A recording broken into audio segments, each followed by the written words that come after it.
कंदकोट में बदामनी जो जिन बोतल में बंद नथी सघियो हिंदू वापारी खां फोर मेडिकल एसोसिएशन पारां शटर बंद हड़ताल मुज़ाहिरो। कंदकोट ज़िले बदामनी चोट चलियल आहे। अगाऊ फोरूं धाड़ा मामूल बणियल आहिनि। गुज़िरियल ॾींहुं कंदकोट ए सेक्शन थाणे जी हद मां फोरूं हिंदू दुकानदार डॉक्टर बेशमलाल खे हथियारनि जे ज़ोर ते यरगमाल बणाए संदनि खां लखें रुपया फुर करे विया हुआ। वाक़े ख़िलाफ़ मेडिकल एसोसिएशन जे सॾ ते शहर जा समूरा मेडिकल स्टोर बंदि करे एहतिजाजी रैली कढी वई। रैली शहर जे मुख़्तलिफ़ चौकनि चौराहनि खां थींदे प्रेस क्लब पहुती, जिते मुज़ाहिरीन प्रेस क्लब वारो एहतिजाजी मुज़ाहिरो कयो ऐं धरणो हयो, जिते मुज़ाहिरीन जी अॻुवाणी मोतीराम बेशमलाल मुकेश कुमार करे रहिया हुआ। दुकानदारनि शहरनि खां फुर वाक़े भताखोरी ऐं बदामनी ते गणती जो इज़हार कंदे अमन जी बहाली ऐं फोरन ख़िलाफ़ कार्रवाई जो मुतालबो कयो। कहिड़ी नाजाइज़ी असां करनि, हर क़िस्म जी नाजाइज़ी असां न असांखे रोड आहे, न असांखे रस्तो आहे, न कुझु बि न आहे, लेकिन असां हिकिड़ी शइ चाहियूं था, अमन।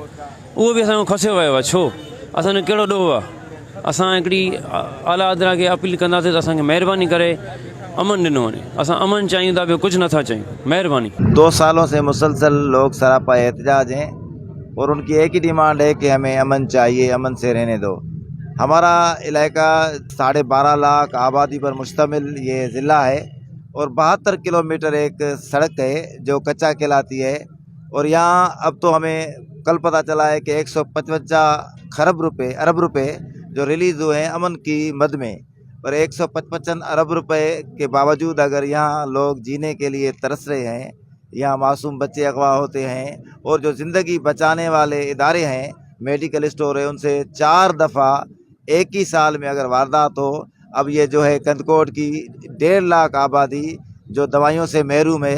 असां सां चौथों दफ़ो फुर जी वारदात थी आहे। साल अॻु थी, साल खां पोइ वरी 2-3 महीना अॻु थी, वरी 15 ॾींहं अॻु थी, वरी कल्ह थी आहे। ॾींहं ॾिठे जो फरां थियनि थी पियूं, मगर असांखे काई बि इंतज़ाम न सहूलियत में कहे थी, न असांखे उहो वारदात थियल शइ मोटराए ॾिए थी पई। पुरज़ोर अपील कयूं था मेडिकल एसोसिएशन जे तरफ़ां ऐं ख़ुदि बि त असांखे अमन अमान ॾिनो वञे ऐं असां सां महिरबानी कई वञे। जेका फुर थियल शइ आहे उहा असांखे वापसि कराई वञे ऐं मोबाइल में वापसि कराई वञे।